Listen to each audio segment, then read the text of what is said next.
ko sana i-share kasi it's about my mom. Ayoko siyang siraan but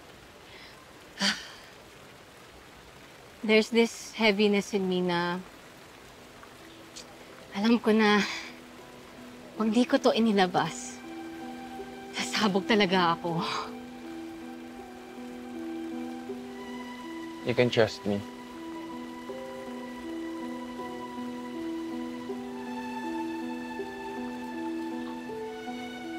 Sinetap kasi ako ng mommy ko nag-date with a guy who's way older than me.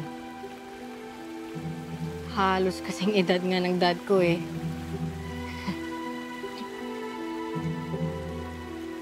Seryoso? Nagawa yun sa'yo ng mami mo? I know she has her reasons. Pero naguguluhan ako eh. Hindi ko maintindihan kung paano niya kayang ilagay yung sarili niyang anak sa ganong sitwasyon. Parang konti na lang, benta nga niya ako eh. Mahal ba niya talaga ako?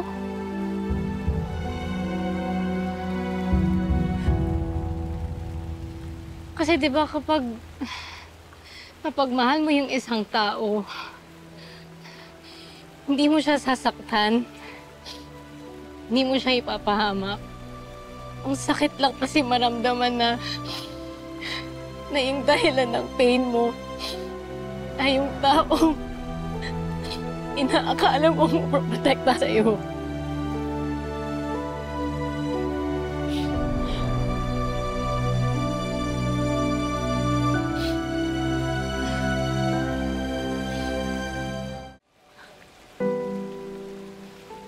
I get that, Belle. Not everyone gets that perfect mom story. Pareho lang yung mommy natin yung nagbibigay sa atin ng pain. Nasaktan ka din ng mommy mo?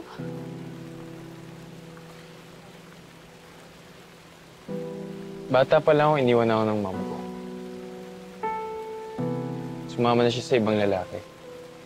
At bumuo ng bagong pamilya. Tapos iniwan pa niya ako sa iniinisan kong tao. Si Papa. Ever since, di naman talaga kami okay ni Papa. Ilang beses niya din niya ako nasaktan. Physically, sure. But emotionally, it leaves scars you don't see, but you carry them every day. So believe me when I say, I get you. So isipin mo lang, di ka nag-iisa sa sitwasyon mo. Kasama mo ako. We're both trying to make sense of the people who were supposed to love us, right?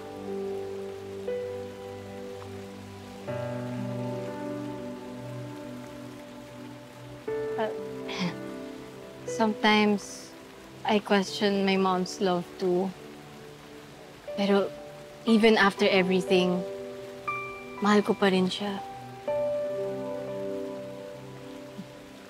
You don't feel any hate? Naniniwala pa rin ako na may kabutihan pa si mommy. Na baka ginawa niya yun dahil natatakot siya, nasasaktan siya, or maybe ginawa niya out of frustration. But I want to believe that it wasn't out of selfishness. Same din sa mommy mo. I'm sure pinag-isipan niya ng mabuti. 1,000,000 times even before she left. And one thing's for sure, nasaktan talaga siya nung ginawa niya yun. But whether they had their reasons or not, nasaktan pa rin nila tayo.